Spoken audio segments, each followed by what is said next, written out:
hukmuhu baina Quraisyin fi wad'il hajaril aswadi.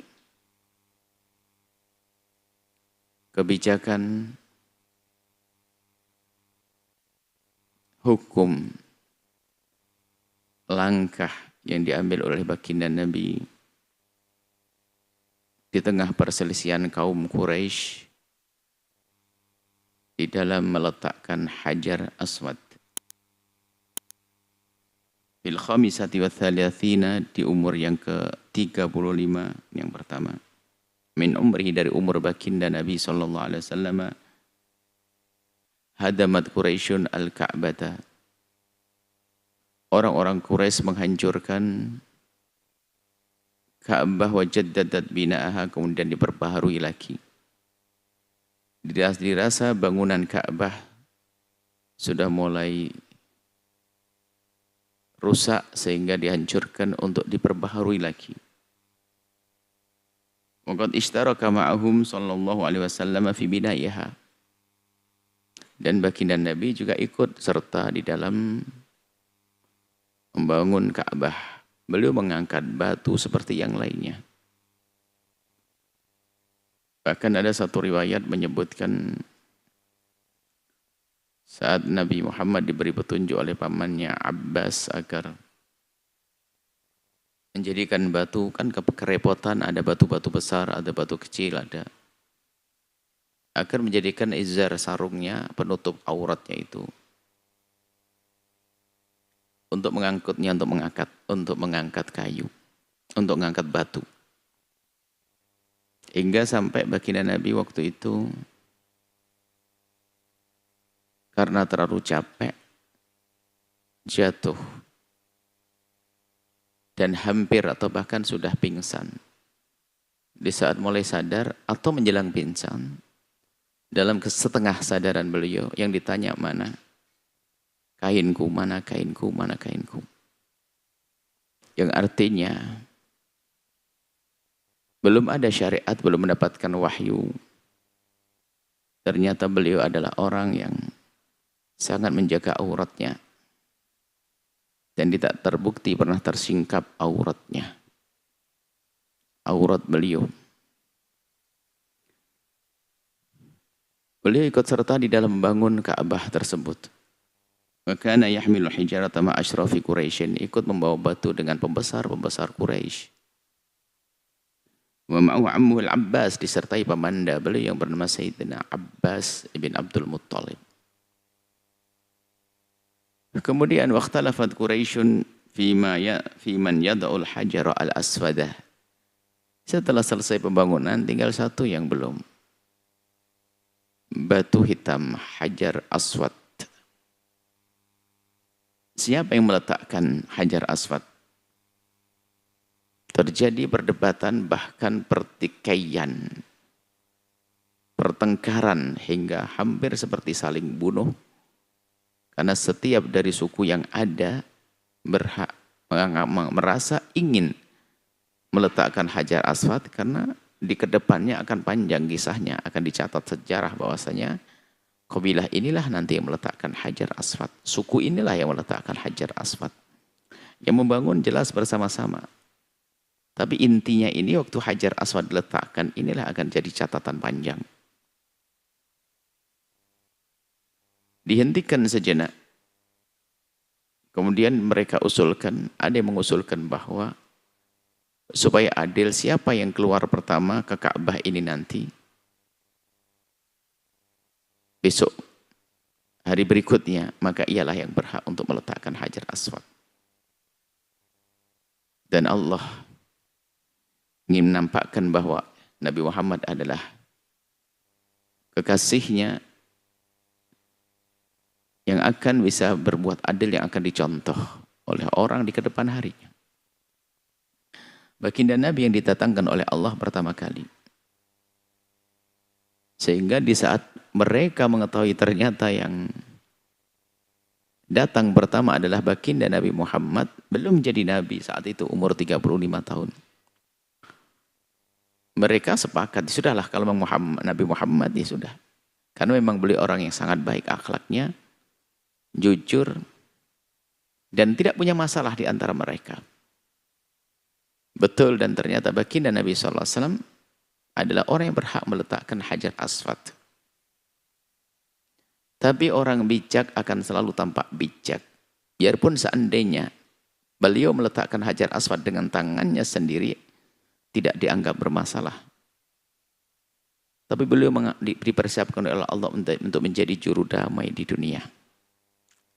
Allah ilhami baginda Nabi yang belum menjadi Nabi, Allah ilhami untuk menghamparkan kain yang beliau miliki, kemudian batu hitam diletakkan di atas kain, kemudian beliau menyeru semua kabilah agar mengirim perwakilannya untuk bisa merasakan bahwa mereka sama-sama mengangkat batu hitam.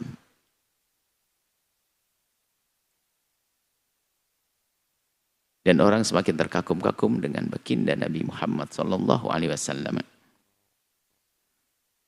Fakana awwalu thumma ittafaqu ala ayyakuna al-hakamu, maka mereka bersepakat bahwa yang menjadi hakam penengah adalah awwala man awwala dakhilin minal masjid, orang yang pertama kali masuk minal masjid.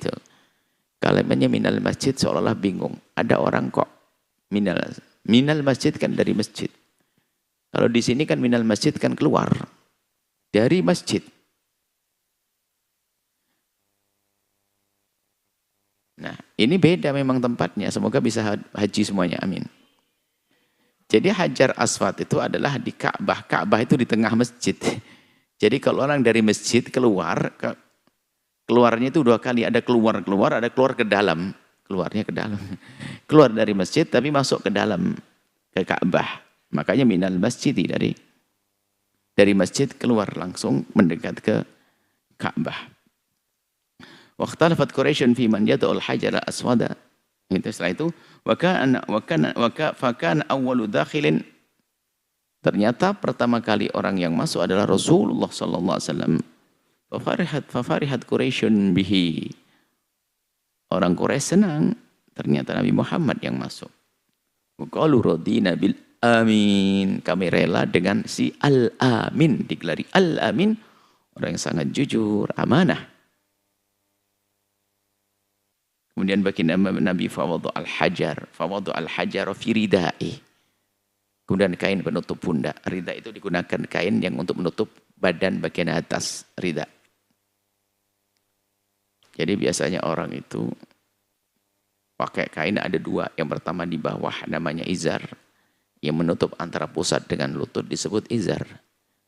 Yang menutup pundak ke bawah adalah rida. Diambillah ridanya. Sebab dihampar, batu diletakkan, wa talaba min kulli ra'isin ayyumsika bi tarafin minar rida. Wa talaba, baginda Nabi meminta min kulli ra'isin, setiap pembesar dari suku-suku yang ada di situ, ayyumsika, untuk memegang, mengambil minar ridai, dari bagian daripada sorban baginda Nabi. Thumma amaruhum biraf'ihi, untuk ngangkat bersama-sama. Walamma wasalu bihi ila mawdi'ihi, kemudian setelah sampai kepada tempatnya, akhadahur rasulu biyadi, Nabi mengangkat dengan tangannya, meletakkan Hajar Aswad. Wadau biyadihi syarifati, lalu Nabi meletakkan dengan tangan mulianya. Fazadal khilafu, zalah, hilanglah perselisihan di antara mereka. Bihukmihi, dengan kebijakan hukum Nabi Muhammad SAW.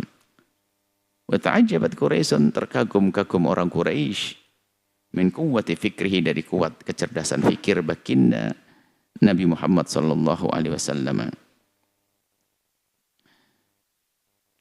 Kesimpulannya adalah lama balagha 35 sanatan, kita hitung umur 35 tahun. Jadi kejadian itu Nabi belum menjadi Nabi. 5 tahun kemudian baru menjadi Nabi. Setelah 10 tahun menikah. 35 sanatan jaddadat Quraisyun bina al-Ka'bah. Umur 35 tahun umur baginda.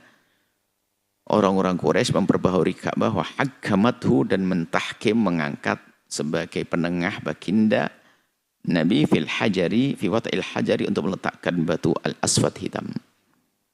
Mawdi'ahu, di tempat yang semula. Dihancurkan, dikembalikan lagi. Faqadha rasyidan, kemudian baginda Nabi mengambil satu keputusan, memberikan keputusan rasyidan dengan kecerdasan. dengan kebijakan, wa hakama muwaffaqan, dan beliau juga memberikan satu hukum muwaffaqan yang diberi taufik oleh Allah yang menjadikan sebab bersatunya masyarakat waktu itu, hilang perselisihan. Dari muda sudah ditampakkan kelebihan-kelebihan. Dan itu adalah kasih sayang Allah kepada umat. Sehingga Allah telah menyiapkan baginda untuk mudah diterima oleh umat. Dari dijadikan sebagai seorang yang sangat jujur, amanah, tidak pernah berbohong, al-amin. Ini kan sebetulnya mukaddimah kalau di saat beliau mengaku dengan sesuatu pengakuan yang dari Allah, yaitu mengaku Nabi, tentu bagi orang mudah. Dan tidak bisa menolak itu semua kecuali dengan kesombongan. Bahkan yang paling besar atau musuh besar baginda Nabi SAW yang bernama Abu Jahal itu sendiri tidak bisa mengingkari tentang kejujuran baginda Nabi Muhammad SAW. Jadi tidak bisa mengingkari karena Nabi tidak pernah berbohong. Bahkan bagi Abu Jahal itu mustahil Muhammad bohong. Dimustahilkan oleh dirinya sendiri. Nggak mungkin, nggak bisa. Dari perjalanan hidupnya. Jadi bukan modelnya kalau Nabi. Untuk apa? Ada hal yang sangat penting saja. Mungkin menguntungkan dan seterusnya. Nggak ada. Kalau sudah jujur, jujur. Sehingga waktu baginda Nabi mengaku sebagai seorang Nabi karena mendapatkan wahyu, Abu Jahal juga nggak bisa mengingkari karena memang Nabi Muhammad tidak pernah berbohong. Akan tapi ternyata pengingkaran Abu Jahal karena kedengkian yang ada di hatinya. Berubah dengki. Maka penyakit dengki dan benci jika ada pada seseorang akan memangkas, menghilangkan kebenaran yang diyakini sekalipun. Kebenaran diyakini, tapi dianggap seperti tidak ada. Sehingga al-halikah, wala aklu tahlikul sya'ra, walakin tahlikud din, memangkas agama. Jadi Abu Jahal sangat percaya Nabi Muhammad Nabi, tapi nggak mau ngikut. Dan Abu Jahal di hari ini pun juga bisa saja itu adalah kita. Melihat itu sebuah kebenaran yang nyata dan benar dari baginda, dari Al-Quran dan sebagainya. Tapi kadang kita dengan kesombongan kita menolaknya. Kadang menolak dengan pikiran, hati, kemudian dengan perilaku kita.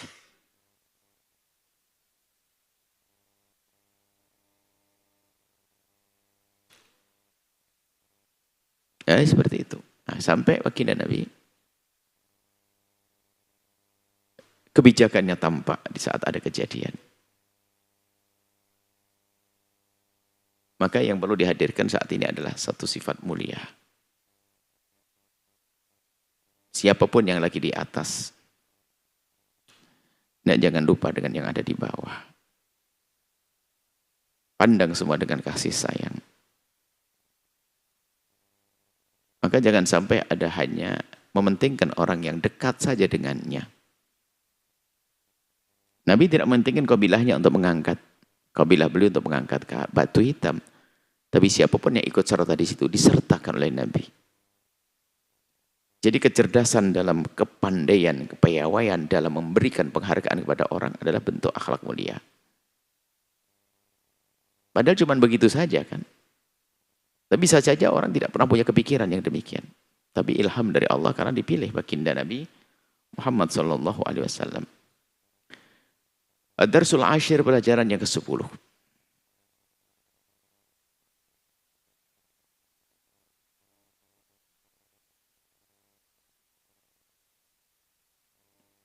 Nash'atuhu, tumbuh berkembangnya baginda Nabi SAW. Ustuhira SAW, sangat masyhur baginda itu. Baina qaumi, di antara kaumnya, bijami'il khisalil mahmudati, dengan sifat-sifat yang mulia. Kasidqi, jujur, amanah, hilim, sabar, haya, punya rasa malu yang tinggi untuk melakukan sesuatu yang tidak baik, tawadhu, tidak sombong, pada beliau paling mulianya. Manusia zaman itu sebelum jadi nabi pun sudah dianggap mulia. hatta laqabuhu bil amin, sehingga mereka menggelari baginda dengan gelar al-amin. Orang yang sangat bisa dipercaya, amanah. Wakana qaumuhu, dan ini yang harus diketahui bahwa qaumuhu wa ashiratuhu, dan keluarga baginda, yuhibbunahu hubban azima, sangat mencintai Nabi dengan cinta yang sangat mencintai, sehingga hampir tidak ada yang punya masalah. Termasuk Abu Jahal sendiri nggak punya masalah. Hanya di saat Nabi menyerukan sebagian Nabi setelah mendapatkan wahyu, disitulah baru muncul masalah. Yahtarimunahu ikhtiraman zaidan, dan menghormati Nabi dengan penghormatan yang lebih. Waqad hafidhallahu mundu sigharihi min a'malil jahiliyati, dan Allah telah menjaga baginda Nabi dari kecil dari pekerjaan-pekerjaan orang jahiliyah. Jadi tumbuh besarnya baginda dibebaskan oleh Allah dari pekerjaan orang jahiliyah yang pakai gimar, yang berjudinya, yang metawaf ke berhalanya, kemudian yang pakai melempar mempercayai dengan kayak apa istilahnya, ramalan-ramalan, atau jadi ada berhala-berhala yang dimintai izin untuk melakukan apa-apa atau pekerjaan apa-apa atau pergi kemana. Jadi ngelempar, kalau kena berarti boleh pergi, kalau enggak kayak itu ada. Dan Nabi tidak pernah melakukan hal-hal yang ada hubungannya dengan sesuatu yang setelah datangnya Islam dianggap sebagai sesuatu yang syirik. Memang di zaman itu tidak bisa dihukumi sebagai sesuatu yang melanggar karena belum ada syariat. Sehingga orang hidup di zaman itu orang yang aman. Tapi pun demikian, baginda Nabi SAW dijaga oleh Allah dari hal-hal yang pada akhirnya nanti diharamkan. Selagi tidak ada syarat, syariat, tidak ada pengharaman. Tapi Nabi dijaga, termasuk ke atas nasab Nabi dijaga. Seperti disebutkan kemarin, Nabi terbebas dari dua hal, dari ayah bunda sampai atas, terbebas dari adanya zina, dan terbebas dari adanya kekufuran. Wa akramahu, dan Allah muliakan, walam yashrabu khamran, tidak pernah minum minuman keras, padahal itu kebiasaan orang Arab zaman itu.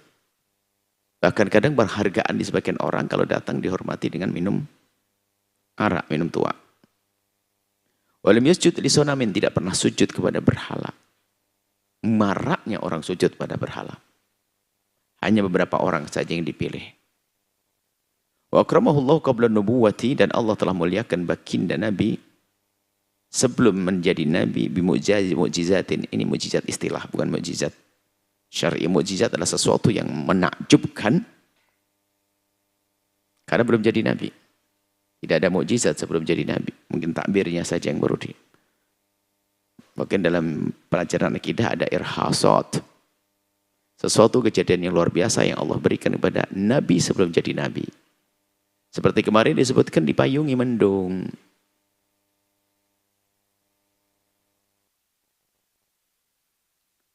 Kemudian disebutkan Nabi pernah bercerita bahwasanya ada binatang-binatang dan pepohonan itu pernah bersalam kepada Nabi, dan itu bukan sifatnya terus menerus.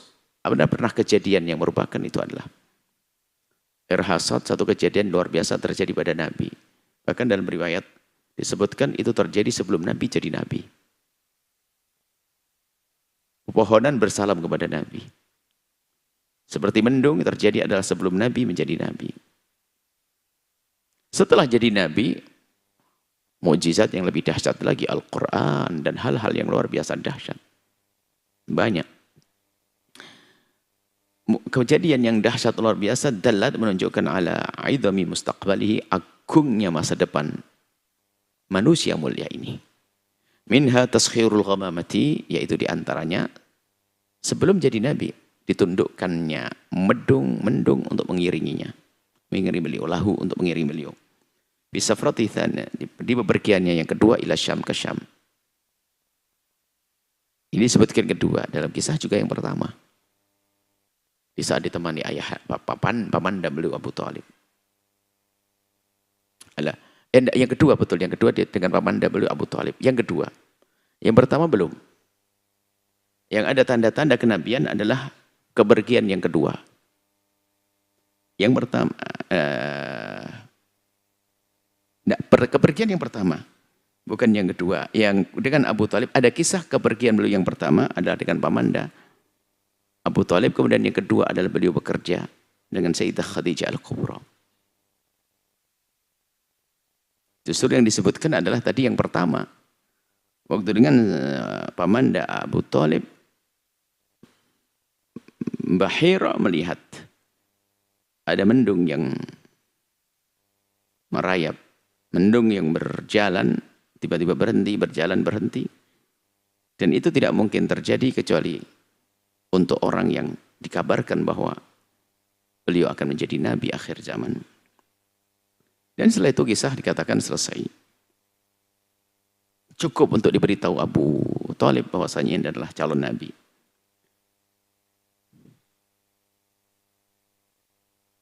Kesimpulannya, urifa diketahuilah fi nasyatihi, dari mulai kehidupan Nabi adalah semua baik-baik. Bil akhlaqil fadilah, dengan akhlak yang mulia. Wa kana qaumuhu yuhibbunah, kaumnya mencintainya, kaum Quraisy. Wa asamahullah, dan Allah telah menjaganya min a'malil jahiliyati, dari perbuatan-perbuatan orang jahiliyah. Kemudian setelah itu berjalan waktu, mendekati masa kenabian. Nabi seperti biasa, manusia biasa waktu itu, berdagang, berini, punya keluarga, cari nafkah dan yang lainnya. Dan sudah punya anak waktu itu. Hayatuh qubailar risalati, cerita kehidupan Nabi menjelang mendapatkan wahyu risalah.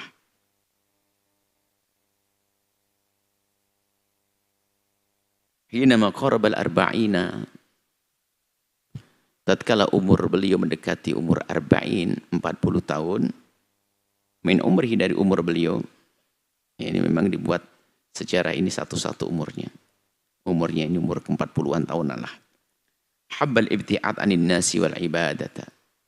Habbal ibti'ada anin nasi. Dia senang menjauh dari hiruk pikuk manusia. Senang tahannuth, beribadah di tempat yang sepi. Wal ibadah, dimulai disenangkan beribadah.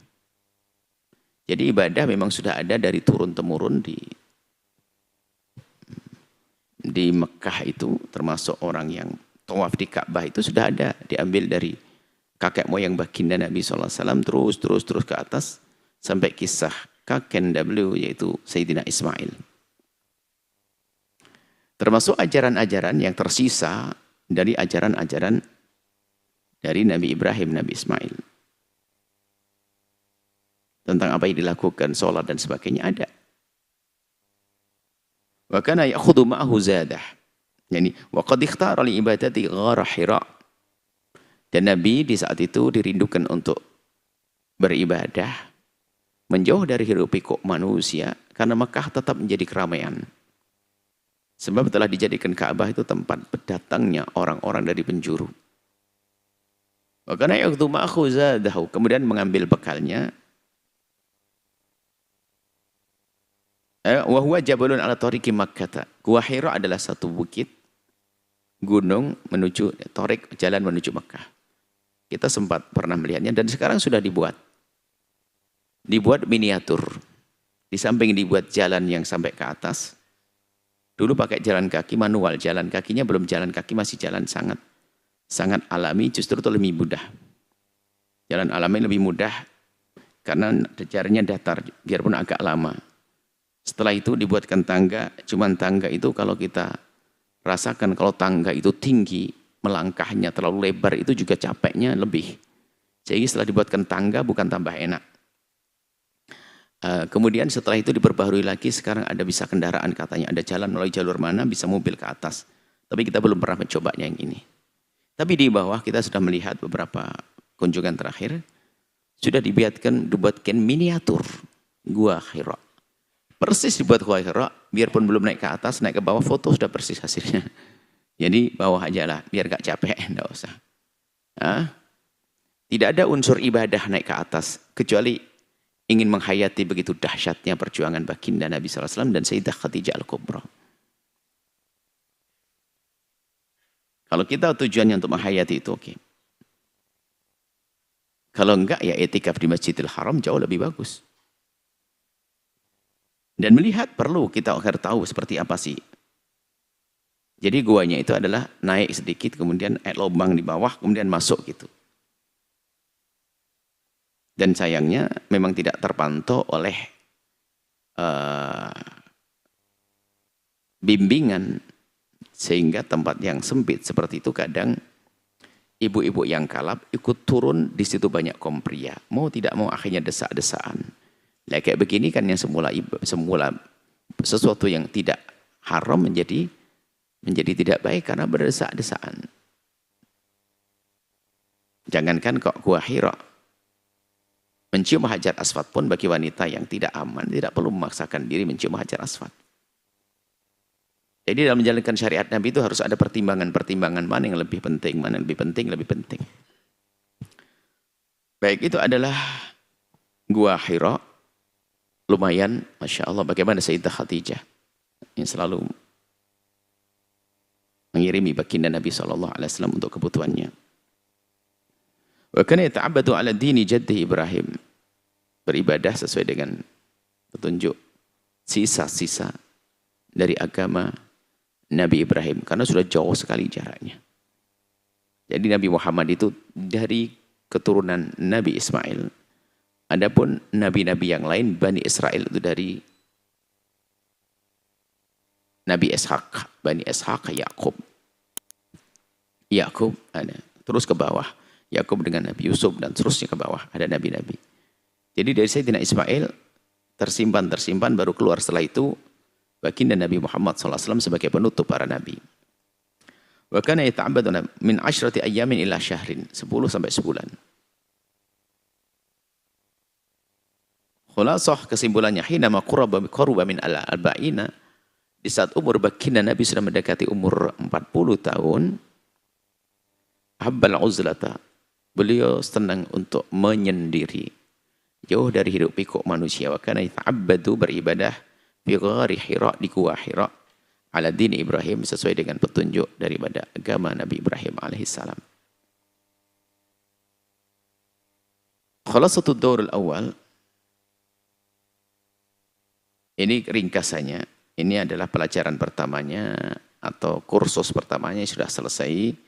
Bisa kita baca bahwasanya baginda Nabi Muhammad adalah putra Sayyid Abdullah dan Sayyidah Aminah Al-Quraisyiyah. Beliau adalah akhirnya para nabi, wa rasulullah ila jami'in nasi, dan utusan Allah kepada semua manusia, bukan seperti nabi lain yang diutus hanya untuk kaumnya. Liya'budullah wahdah, Nabi diutus untuk mengajak orang agar menyembah Allah saja yang Maha Tunggal. La yusyriku bi syai'a, dan tidak menyekutukan, tidak menyembah selain Allah. Wa qad ulida bi Makkah, terlahir di Mekah, yaumul Itsnain, di hari Senin, dengan sepakat. Ats-tsani asyar min Rabiul Awwal, perbedaan di dalamnya. Yang katanya 12, ada yang katakan 10, ada 9. Wa kana walidu qad tuwfiya qabla wiladatihi, ayahandanya telah wafat sebelum terlahir. Wadufina bil Madinah, dimakamkan di Madinah. Warabathu ummuhu, kemudian dilanjutkan dalam didikan ibundanya. Arta'athu, disusui ba'da ummihi, setelah ibundanya, ada Thuwaibatu al-Aslamiyah. Thuwaibah al-Aslamiyah, yaitu budaknya Abu Lahab, yang akhirnya dimerdekakan. Thumma Halimah as-Sa'diyah, kemudian setelah itu kepada Halimah as-Sa'diyah, yang penuh berkah setelah mengambil baginda Nabi. Bisa disamin umri, setelah masuk umur 6 tahun, umri tuwfiyat umuh, ibundanya wafat di saat ziarah kubur ayahanda beliau, bil Abwa, wafatnya di Abwa. Setelah pulang dari ziarah kubur, fakhadnatu Ummu Aiman, kemudian dirawat oleh Ummu Aiman, adalah pembantu setia keluarga baginda Nabi SAW, pembantu setia ibundanya, dan pembantu setia ayahandanya. Bayangkan Madinah jauh 400 meter, 400 kilo 400 lebih. Wa kafalahu jadduhu, kemudian setelah itu sampai di Makkah dirawat oleh kakek beliau Abdul Muttalib. Wa fi thaminati min umri, setelah umur 8 tahun tuwfiya jadduhu, kakeknya wafat. Wa kafalahu, kemudian ditanggung, dirawat oleh ammuhu Abu Talib, pamanda beliau bernama Abu Talib. Dan sudah kita jelaskan juga pada pertemuan yang lalu tentang keadaan Abu Talib, bagaimana tentang keimanan dan juga ayahanda Nabi dan ibunda Nabi. Wa fi ta'isiah, di tahun yang ke-9 min umrihi, dari umurnya, safaro, bagi Nabi melakukan bepergian ma'ammi Abi Talib, dengan pamanda beliau Abu Talib, ila Syam, ke Syam, ke negeri Syam, Syria. Disitulah diketahui bahwasanya beliau adalah calon Nabi oleh Bahira.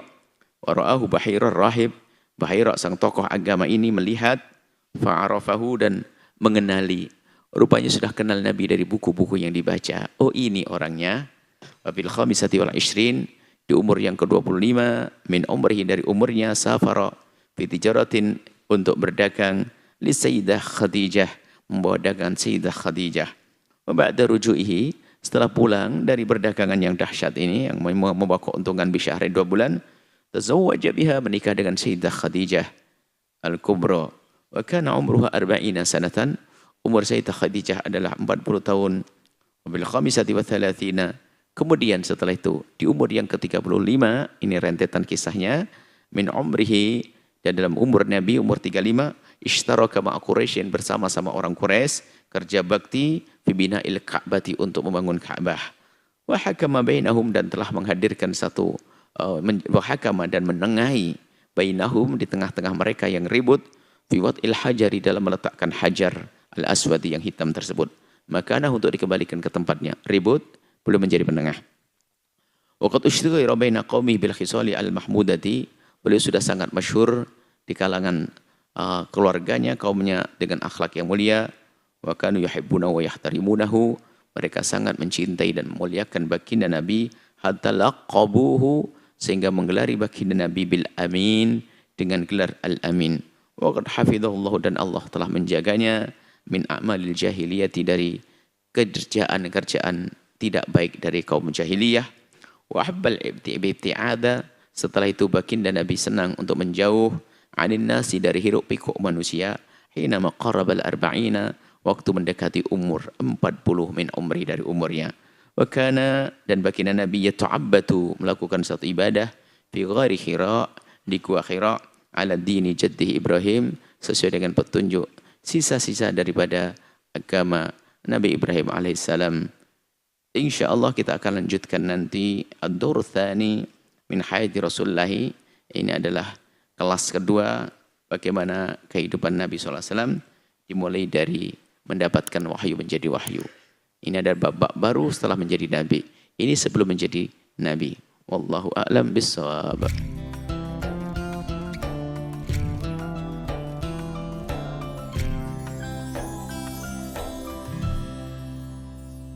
Sahabat Al-Bahjah TV, setelah menyaksikan video ini, jangan lupa bersolawat kepada baginda Nabi Muhammad.